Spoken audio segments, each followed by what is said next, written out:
Oke Sobat Citra, masih di 98,8 Citra FM Monoso banget. Dan masih bersama Nahida Palupi dan dua narasumber yang ada di depan Nahida. Ada Mbak Yuli S. Astuti Eka WAMD Kebidanan, dan juga ada Mbak Arija di KYSKM gitu ya. Masih setia menemani Sobat Citra juga di sajian talk show kesehatan pada kesempatan kali ini. Oke, tadi kita udah mengetahui informasi-informasi yang baru juga menurut Nahida. Nahida yang tadinya belum tahu jadi tahu gitu ya. Nahida masih pengen tanya-tanya lagi nih kaitannya dengan COVID-19 ya. Karena tadi udah dijelaskan juga sama Mbak Yuli, ternyata penyakit tidak menular ini sangat bahaya dan sangat rentan juga terkena COVID-19 gitu ya. Dan Nida juga penasaran gimana sih caranya agar menjaga gitu ya orang-orang yang sudah terkena penyakit tidak menular ini agar kesehatannya tetap baik di era COVID-19 seperti ini. Silahkan dijawab dari Mbak Yuli mungkin.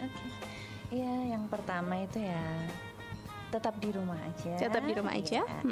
Bagi yang sudah memiliki alat-alat periksa gitu, atau alat ukur di rumah, itu boleh menggunakan ya. Itu untuk meminimalisir penularan ya.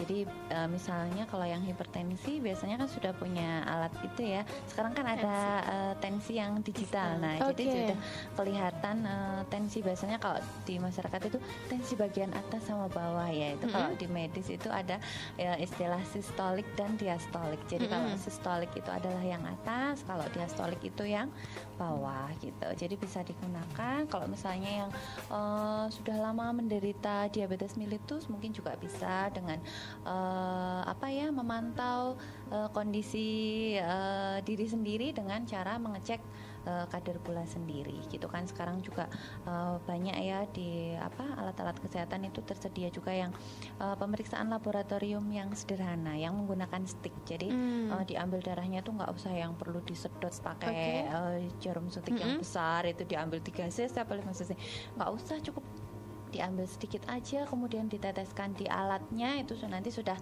ketahuan setelah berapa detik, kita tunggu sudah terlihat ya ada kadar gulanya berapa, atau kolesterol, asam urat juga sudah tersedia. Terus untuk selanjutnya menjalankan terapi ya sebagaimana anjuran dokter yang tadi sudah dikemukakan juga oleh rekan saya Mbak Arija. Itu patuh tadi ya, salah satunya adalah minum obat secara teratur. Nah itu juga misalnya kalau yang hipertensi, diabetes, itu untuk puskesmas itu sudah ada program Prolanis ya. Program Prolanis yang mana itu adalah obatnya itu untuk 1 bulan. Sekali dia cek, sekali dia periksa, nanti dapat resep obat untuk 1 bulan. Jadi kita walaupun dalam COVID ini tetap minum obat seperti biasa, rutin sesuai sesuai aturannya. Untuk selanjutnya boleh kalau misalnya ada nomor HP atau kontak ya dari tenaga kesehatan atau mungkin dokter pribadi ya.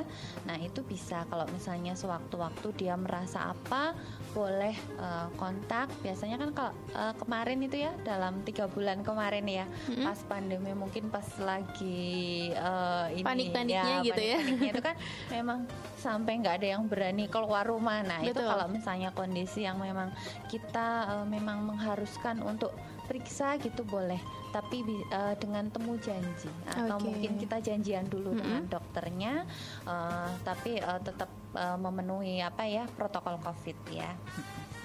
Oke, jadi gitu ya. Iya. Mungkin ada lagi Mbak Yuli atau Mbak Arija mungkin pengen menambahkan? Mungkin untuk ini ya, untuk meningkatkan imunitas kita juga, misalnya biar kita tidak mudah terserang virus, itu juga bisa dengan ibaratnya membatasi gula, garam, lemak itu tadi.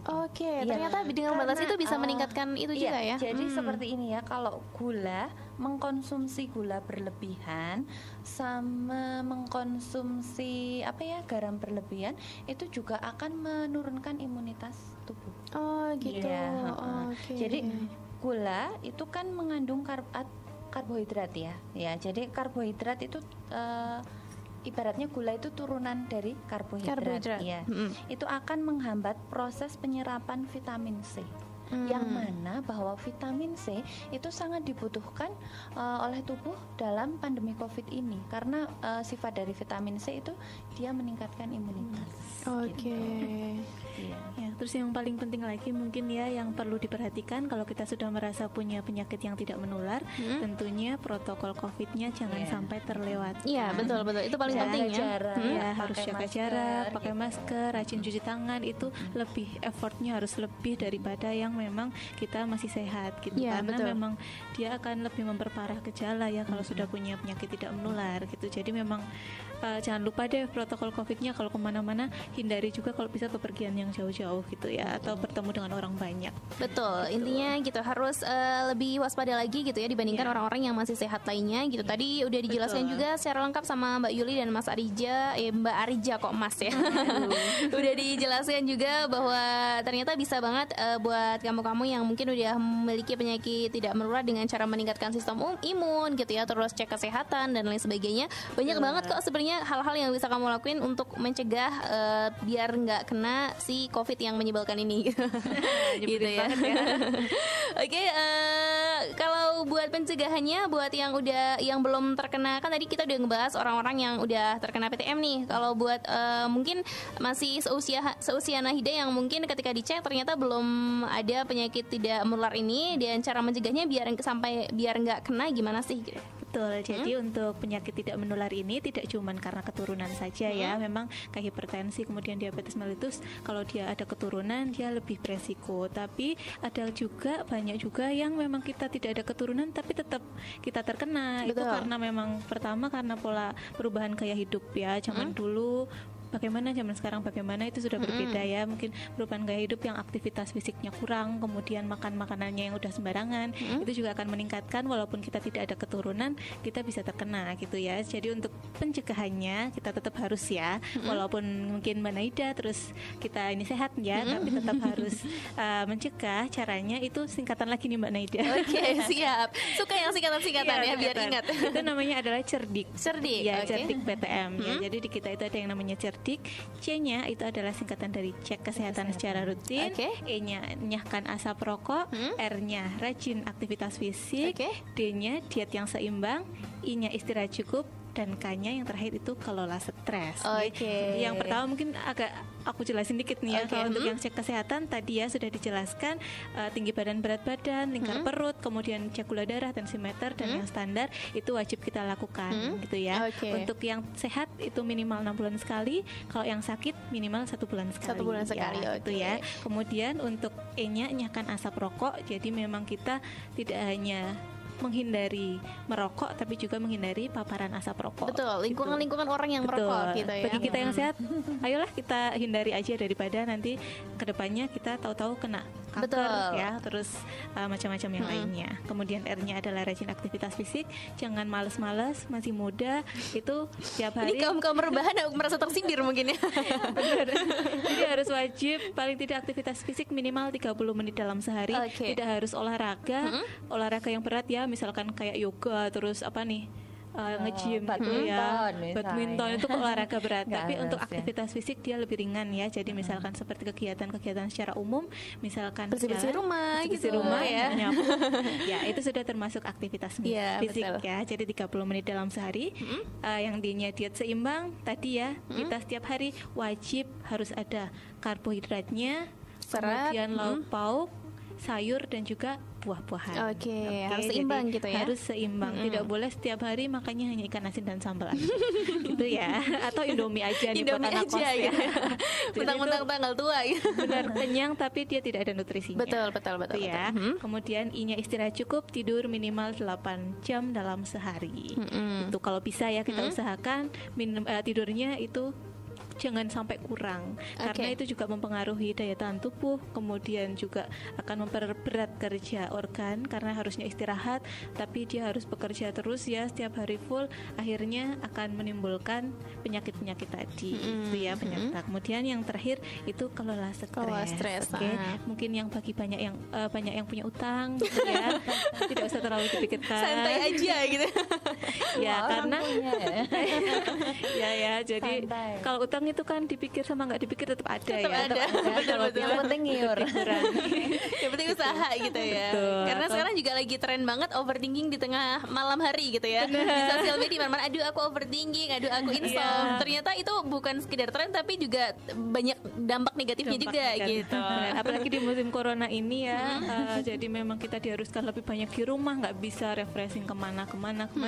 Jadi memang Deket mungkin sama stres. ya, Iya. stresnya lebih rentan dan memang dari penelitian kita di puskesmas nih ternyata gangguan jiwanya meningkat drastis. di era Gangguan COVID. jiwanya. Betul. Aduh, ngeri banget nih Sobat Iya. Citra yang udah mulai agak konslet mungkin harus lebih Iya. hati-hati ya. Benar, apalagi kita kalau di Instagram atau di media sosial udah banyak lagi nih mulai pelakor apa Betul. ya. Nanti jadi kita semakin overthinking lagi. Semakin Aduh, tambah jangan-jangan takut. suamiku selingkuh lagi.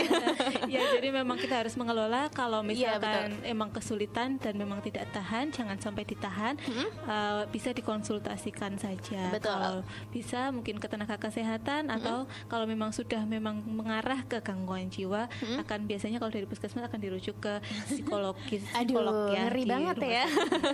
Pokoknya buat Sobat Citra yang suka banget stres-stres nggak jelas, kadang bagi beberapa orang juga ada yang kadang nggak mikir apa-apa tapi sedih aja gitu ya. Iya, benar. Itu juga mungkin udah bisa dikonsultasikan sama tenaga-tenaga medis yang tentunya lebih tahu dan agar kamu nggak memiliki gejala atau penyakit atau tadi sampai gangguan jiwa, ngeri banget ya. Benar, Jadi iya. lebih baik diperiksa sejak dini aja gitu. Iya, betul. Oke, Baik gitu. udah selesai tadi singkatannya ya. Oke. Tadi apa? Nah, ini jadi lupa singkatannya. cerdik. Cerdik, oke, cerdik itu tadi banyak sekali penjelasan-penjelasan di dalamnya yang bisa kita terapkan dalam kehidupan sehari-hari kita tentunya ya, agar kita nggak terkena penyakit apapun, baik itu penyakit tidak menular maupun penyakit menular gitu. Dan terakhir pesan-pesan nih buat Sobat Citra yang mungkin lagi mendengarkan dari Mbak Yuli juga untuk terus menjaga kesehatan, pesan-pesannya seperti apa di tengah wabah COVID-19 seperti ini? Ya intinya terapkan cerdik ya. Cerdik, Ya cegah PTM dengan cerdik. Oke. Untuk masa tua lebih bahagia dan sehat. Oke. Bisa cari di Google kalau lupa ya. betul. Dari Mbak Arija mungkin? Ya, terus kemudian jangan lupa terapkan juga protokol kesehatan Oke. ya. Walaupun kita sudah masuk new normal, bukan kembali jadi normal seperti dulu, tapi tetap kita harus jangan lupa protokol kesehatannya karena Iya. COVID ini masih mengintai di sekitar kita ya. betul. Bahkan di Wonosobo nambah lagi nih. Iya, jadi kemana udah memang- bebas, sekarang udah nambah lagi Ya, gitu ya. jadi memang kita juga nggak tahu nih apakah yang banyak yang tanpa gejala, jadi kita tetap harus hati-hati. Betul. Jangan lupa terapkan pakai masker, jaga jarak, dan juga rajin cuci tangan menggunakan sabun. Mungkin itu sih. Oke, Ya. tadi udah disampaikan bersama ya, kita udah mendengarkan paparan-paparan informasi yang sangat luar biasa. Ini juga banyak informasi baru bagi Nahida yang tadinya nggak tahu jadi tahu. Pas Sobat Citra jadi bersyukur dan pengen menantikan kalian berdua balik lagi ke sini nih. Nanti di talk show kesehatan selanjutnya ya. Tadi pesan-pesan yang disampaikan oleh Mbak Yuli dan Mbak Arija juga semoga Sobat Citra bisa menjalankan agar kita tetap bisa hidup sehat dan bahagia di hari tua gitu tadi kata Mbak Yuli ya. Oke, karena waktunya sudah habis juga Naida harus pamit undur diri. Mbak Yuli Astuti EKW AMD Kebidanan juga pamit undur diri. Mbak Arija Dika juga pamit undur diri. Terima kasih atas kebersamaan Sobat Citra dan akhirnya dari Jalan Soekarno Ngawi 98,8 Citra FM Wonosobo banget. Kita pamit. Keep Wonosobo Forever. Wassalamualaikum. Para.